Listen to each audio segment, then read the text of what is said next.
Healer anxiety is something that I really wanted to make a video on because it comes up a lot on my channel and the comments of my videos and on my stream.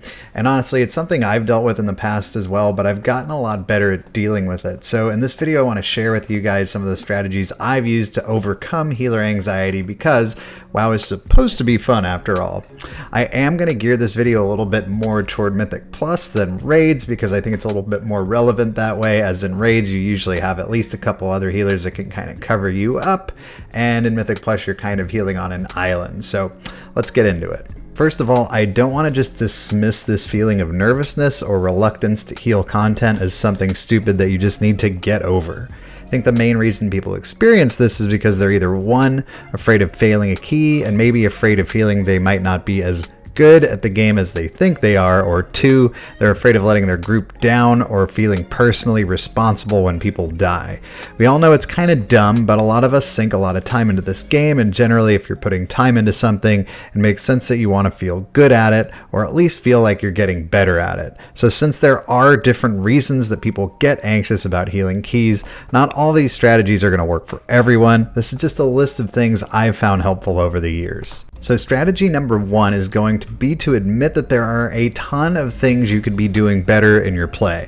That might sound counterintuitive to someone who's anxious about healing keys, but hear me out for a second, because unless you're in that top 0.1% of players using all your cooldowns, your defensives, and everything almost 100% optimally, you do have a ton of room for improvement in your keys. That's not unique to healers either, by the way. It goes for every role. So why is admitting that you kind of suck, and hey, don't take it personally, I kind of suck too, gonna help you overcome your healing anxiety?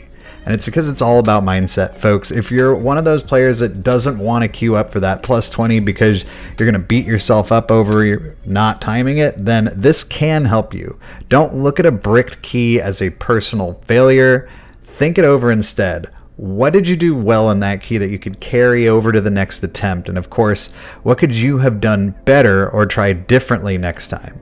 So this kind of improvement mindset is something we're going to come back to a lot in this video, so I wanted to make sure that this was the number one point. The next strategy is one that I recommend to people often and is kind of specifically for those healers that tend to beat themselves up over everything, and that's turn on details, deaths, announcements. You can do this by going into your details options panel, going down to raid tools and enabling announce deaths. I'd recommend only having it turned on for dungeons though, because your raid will get super annoyed with you during prog if you don't.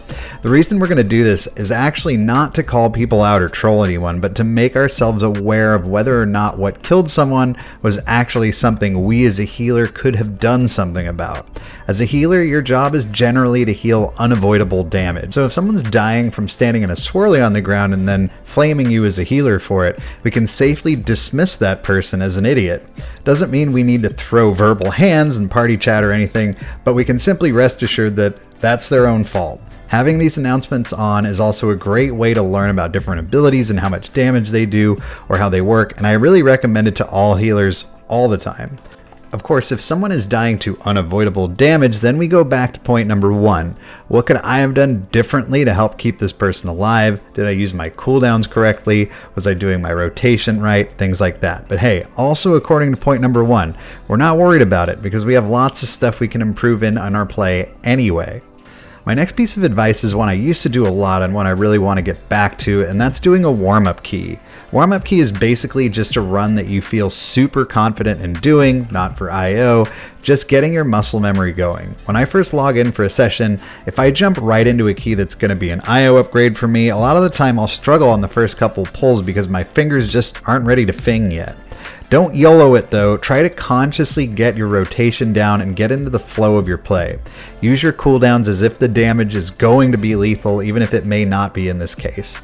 If you spent all day at work or with the family or whatever, then jumping into a challenging dungeon with a tank pulling 87 mobs in the first pull and trying to juggle your healing cooldowns, your CCs, whatever damage you can squeeze out can be really difficult, and I find that warming yourself up a bit can really help a lot.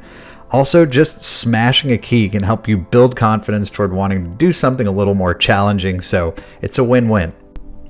My next piece of advice is what I call 3 strikes and you're out. I did this back in my MOBA and RTS days, and I can tell you it's a really good rule to follow for really any game where you're trying to gain score or ladder points or whatever.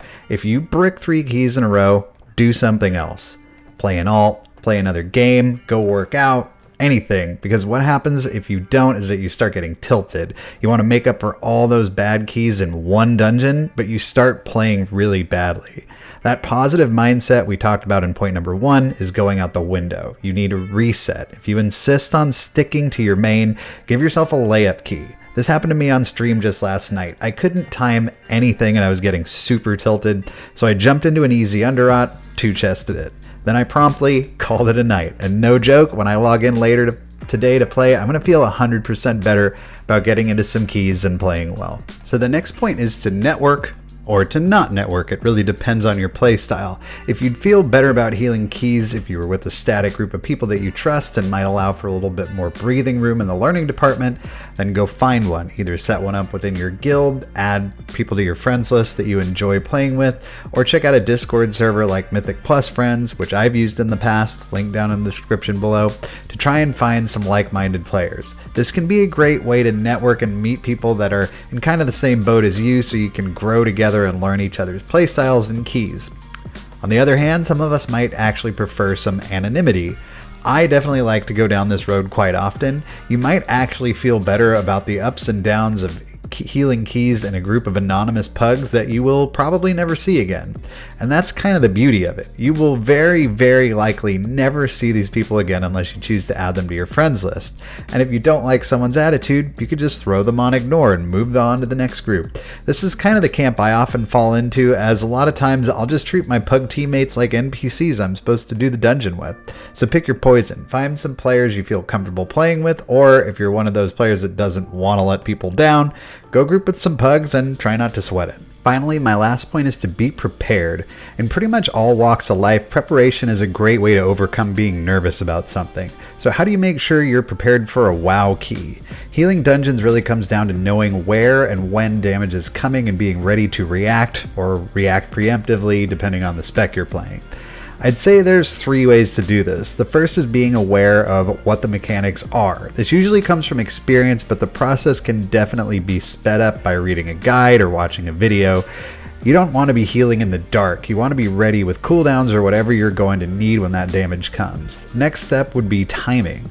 I highly recommend Bigwigs or Deadly Boss Mods add-ons for this step. You really want to have timers visible on your screen that are alerting you of big damage events. As a Resto Druid main currently, I make sure Bigwigs is warning me about incoming damage so I can start getting rejuves, life blooms, and wild growths out a few seconds ahead of time.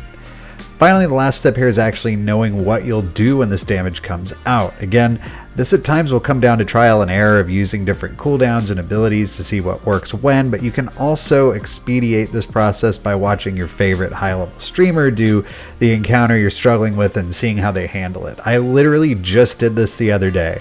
I was feeling like Gash Frenzy and Brackenhide Hollow on Tyrannical Weeks was just unfair, but I watched a couple VODs of super high level druids handling it, and it not only gave me a better idea of some things I could do better, but it just gave me confidence knowing that it can be done.